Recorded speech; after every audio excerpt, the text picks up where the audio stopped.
وَلَقَدْ يَسَّرْنَا الْقُرْآنَ لِلذِّكْرِ فَهَلْ مِن مُّدَّكِرٍ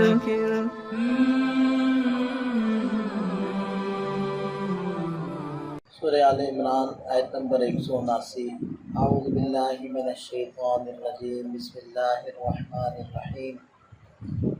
ما كان الله ليذر المؤمنين على ما أنتم عليه حتى يميز الخبيث من الطيب وما كان الله ليطلعكم على الغيب ولكن الله يجتبي من رسله من يشاء وآمنوا بالله ورسله وَإِن تُؤْمِنُوا وَتَتَّقُوا فَلَكُمْ أَجْرٌ عَظِيمٌ۔ سابقہ آیات میں ایک شبے کا جواب دیا گیا تھا، ان آیات کے اندر بھی ایک شبے کا جواب دیا جا رہا ہے۔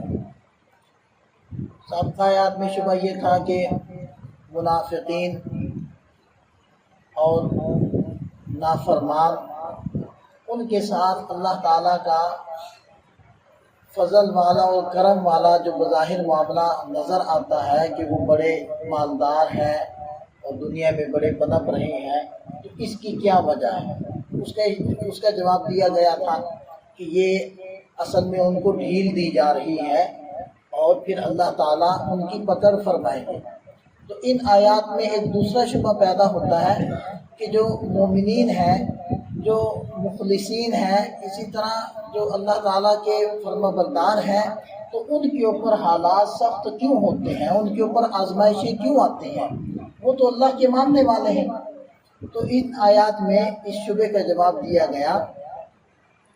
تو ارشاد فرمایا ما کان اللہ لیذر المؤمنین، اللہ تعالیٰ وہ نہیں کہ ایمان والوں کو چھوڑے رکھیں علی ما انتم علیہ، اسی حالت پر جس حالت پر تم ہو، اسی حالت پر چھوڑے رکھیں، حتی یمیز الخبیث من الطیب، یہاں تک کہ ناپاک کو پاک سے الگ نہ کر دیں۔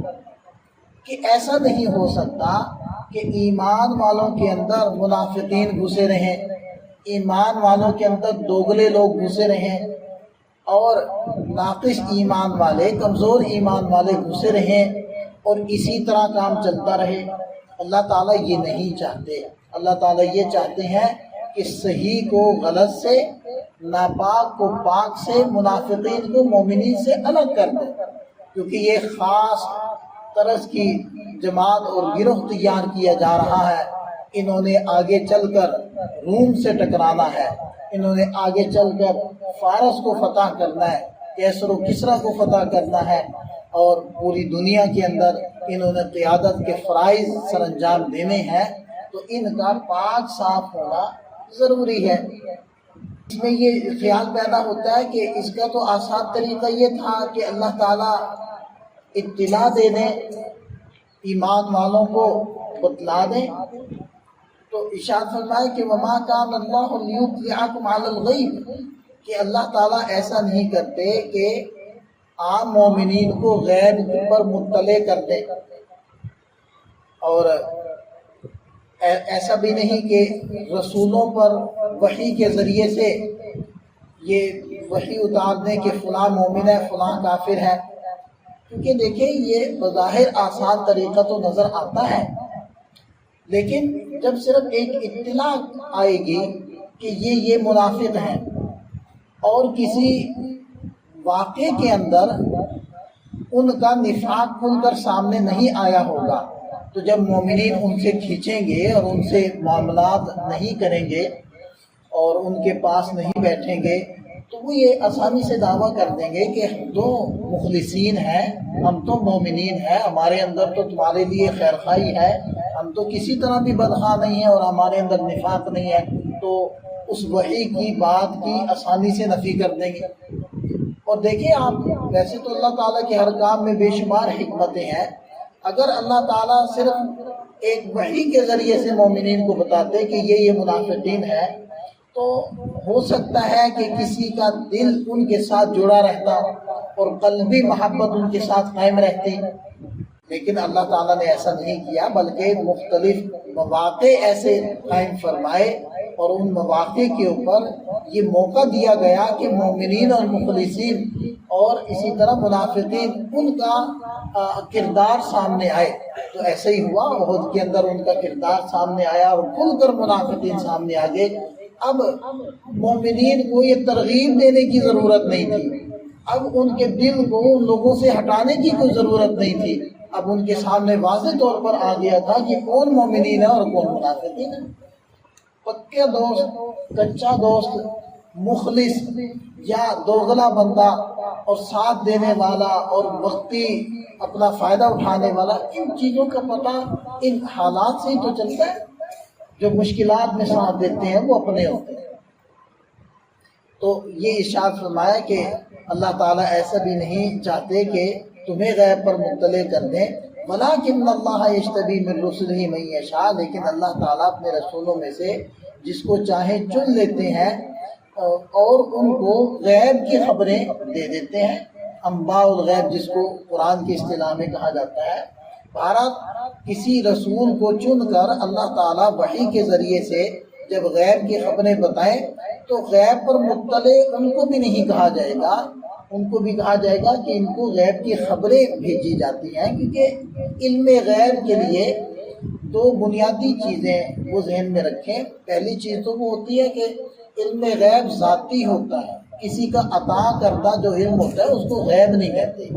دوسرے نمبر پر علم غیب وہ گیرائی اس کے اندر ہوتی ہے، یعنی کہ اس کے اندر ماضی حال مستقبل حال کلی اور جزئی کا علم اس کے اندر ہوتا ہے. تو جبکہ رسولوں کے ساتھ جو اللہ تعالیٰ نے معاملہ فرمایا ہے وہ جس چیز کا چاہا وہ علم عطا فرما دیے. تو اس کو قرآن نے خود کہا ذالک من انباء الغیب نوحیہا الیک، کہ یہ ہے غیب کی وہ خبریں جو ہم آپ کی طرف وحی کرتے ہیں. ہمارا ارشاد فرمایا فآمنوا باللہ ورسولہ، تم ایمان لاؤ اللہ پر اس کے رسولوں پر. وإن تؤمنوا وتتقوا، اگر تم مومن رہے اور متقی رہے.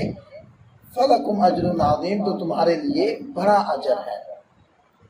ولا يحسبن الذين يبخلون بما آتاهم الله من فضله هو خيرا لهم، اور نہ گمان کریں وہ لوگ جو بخل کر رہے ہیں اس مال میں جو اللہ نے ان کو عطا کیا ہے کہ یہ بخل ہوا خیر لهم، ان کے لیے کچھ بہتر ہوگا. ظاہری بات ہے یہ احد کے بارے میں آخری آیات چل رہی ہیں.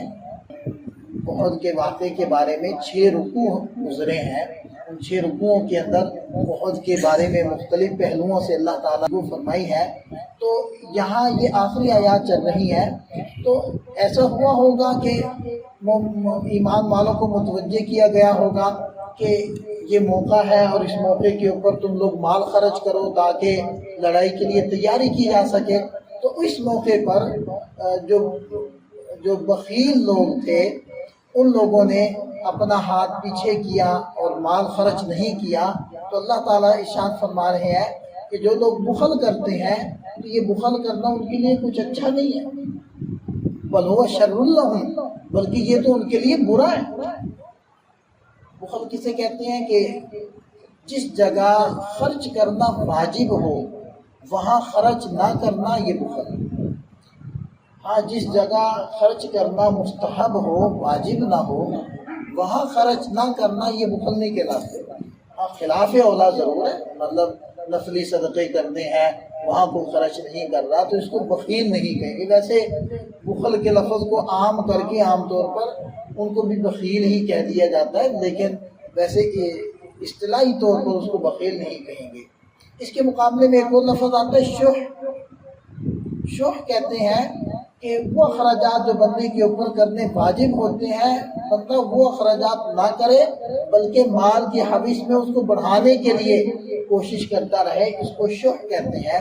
اور شح کی برائی یہ ہے کہ اللہ کے نبی صلی اللہ علیہ وسلم نے ارشاد فرمایا کہ کسی کے دل میں ایمان اور شح جمع نہیں ہو سکتی. بخل کی جو وعید ہے وہ انہی آیات کے اندر مذکور ہے. ارشاد فرمائے سیطبقون ما بخلوا به یوم القیامہ، جس مال کا یہ بخل کر رہے ہیں اسی مال کو قیامت کے دن ان کا توق بنا دیا جائے گا. توق بنا کر ان کے گلے میں ڈال دیا جائے گا. توق ہوتا ہی وہ ہے جو گلے میں ڈالا جائے. پرانے زمانوں کے اندر جب غلاموں کو سزائیں دیتے تھے تو اس کا ایک طریقہ یہ ہوتا تھا کہ ایک بڑا سا کڑا نما لوہے کا وہ گلے میں ڈال دیا جاتا ہے، اس کی وجہ سے نہ بندہ سر کو نیچے کر سکتا تھا اور نہ اور کسی جانب میں حرکت دے سکتا تھا، اور اس کا سر ایسے اوپر کو اوپر ہی چہرہ رہ جاتا تھا، اس کو توق کہتے ہیں۔ یہ ارشاد فرمایا اللہ تعالیٰ نے کہ وہ توق بنا کر گلے میں ڈال دیا جائے گا۔ اس کی تشریح خود نبی پاک صلی اللہ علیہ وسلم نے یوں کی، حضرت ابو ہریرہ رضی اللہ عنہ کی روایت ہے کہ کل قیامت کے دن ان بخیلوں کا مال، یعنی جو وہ لوگ جن کے اوپر خرچ کرنا واجب تھا، یعنی اللہ تعالیٰ کا حکم تھا، جیسے زکوٰۃ دینا فرض ہے، اسی طرح اور دیگر فرائض ہیں، تو وہ خرچ نہیں کرتے تھے، تو قیامت کے دن ان کا مال ایک اژدہا کی شکل میں ان کو لپٹ جائے گا، اور وہ اژدہا ان کے جبڑوں کو پکڑے گا اور ڈسے گا اور کہے گا کہ میں تمہارا وہ مال ہوں جس کو تم جمع کر کر کے رکھتے تھے اور خرچ نہیں کیا کرتے تھے۔ تو یہ اس کی سزا ہے۔